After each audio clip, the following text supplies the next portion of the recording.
Well, let's start off here by talking about the results from the tournament this past weekend. And the event was won by Isaiah Bradner with Gardevoir. And yeah, Isaiah was definitely one of the best players in the game that had yet to win a regional championships or major tournament, I should say.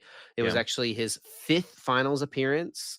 He's lost two IC finals and two regional championship finals. And yeah, if you watch the end of the game, you could see how much it meant to him to finally kind of cross that off and get the major dub. Yeah, definitely. And the finals was really, really good as well. I think it was like they only played one game because it is basically a one game matchup, even in Top Cut, especially with how long it took for game one. So Alessandro conceded without even starting game two. It was possible for him to still technically win. It There was a would lot have of been really people that were, tough. like, kind of, questioning that on Twitter, like, the decision from Alessandro Well, yeah, to do that, but it's definitely suboptimal if your goal is to win the tournament because he did still have a percent chance to win the tournament. It was just like extremely unlikely, and I'm sure he was kind of burnt out after that game.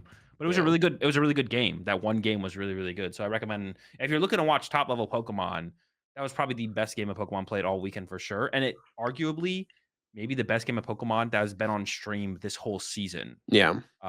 So I would say I'd recommend people go back and watch that game if they're looking to watch some high level Pokemon. It is control, so if that's not your cup of tea, then maybe don't. But Yeah. yeah, it's definitely been kind of like it feels like it's been a long time coming for Bradner to get the dub. Definitely one of the hardest working players in the game, puts more time in than most, and she's paid off decently well up to this point. I mean, he hasn't had zero top finishes, like you said, made the finals multiple times. Fifth finals here, finally puts it together with Gardevoir, which is a deck that I feel like has definitely been gaining some steam towards the end of this format. It's been popping up more and more and more. And we see more and more top players picking it up and running it. And we see last weekend, it felt like people were going back to Bravery Charm. But then going into this weekend, we see Bradner here and no Bravery Charm to be seen. It is kind of that Gardevoir, just Monkey Dory build with a couple friends in there and the Flutter Mane, the Screamtail, and the Cresselia. Yeah, there's some pretty interesting cards in here. There's the Technical Machine Devolution. Pretty strong option, especially with the heavy Monkey Dory in this deck. You can do some cool things with, like, Screamtail, set some stuff up, right? Um, we saw this from Piper Lapine, in Vancouver. She played that to a top 16 finish, a Gardevoir Technical Machine Devolution build. And there's also an energy switch in here. Yeah. Now, I haven't put too much thought into this as well, so I'm just going to let you fill it in. What the It's heck is energy switch for? It's just to use more Monkey Dories. It's to get off like an extra Monkey Dory on the turn. So you can go bench double Monkey Dory or bench second and third Monkey Dory, and you go Dory Dory, switch over to the new Dory. So it's basically you get to use an extra Monkey Dory one turn sooner. Which I imagine the matchup that probably matters the most against is something like Dragapult, probably. I mean, I'm sure it's not bad against other things, but that has to be like the main matchup, I assume, where you really want that extra Monkey Dory usage one turn sooner. And as far and besides just interesting inclusions, I would say another interesting exclusion would be the lack of boss's orders. No Yeah. boss's orders, just a couple counter catcher, which of course is always super powerful in guard war. So definitely planning to play from behind with the counter catchers, team devolution, stuff like that. So I think really nice, really cool list. Definitely some innovations here that we hadn't seen previously from basically anyone else. Which is something Bradner said in his interview, I think, as well. Well, there was an interview after his top 8 match or 4 match or after the finals was like, uh, he's, like, happy with his tournament his season so far in terms of, like, innovation. He feels like he's always innovating and doing something that people aren't doing, which is definitely what separates the best players in the game, from everyone else is not just playing well, but coming up with something that other people aren't doing to gain an advantage that way. And I would say he definitely did that again here with this build of Gardevoir. Yeah, there's Um, also a couple of professors' research in here, which is something we yeah. haven't seen in a while as well. And it is a secret box build, but still no bravery charm. Yeah, so trying to be more aggressive with the researches as well, which is definitely interesting.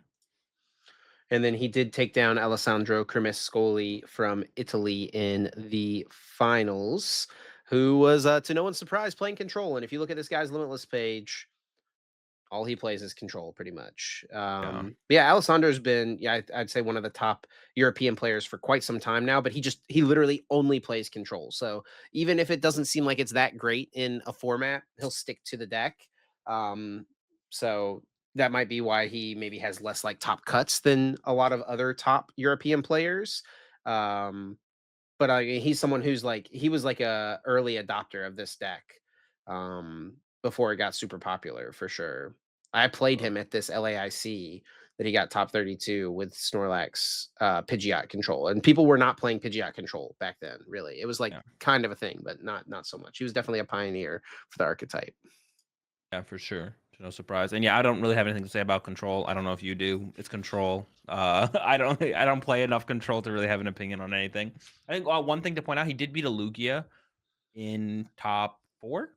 My predicted bracket was gonna be Bradner versus Lugia. I did like a bracket prediction like once we knew what the top cut was, and I only think I placed 3 matches in the end is what I messed up because I thought Alessandro would lose Dude, how is it not how individual. have you not made a perfect bracket? What? There's only 8 games. Like, Dude, I'm one person. I'm saying in all of the March Madness brackets ever, it is surprising to me that not a single person has hit it when there's millions every year. But yeah, I don't have really too much to say about control. But did have the Giacomo in there, so I think was teched somewhat for control. So he definitely had a plan, and it apparently worked in the top cut match. I don't know how consistently it works, but maybe the matchup's not that bad. I know like Ursaluna is like a good late game attacker in the matchup. So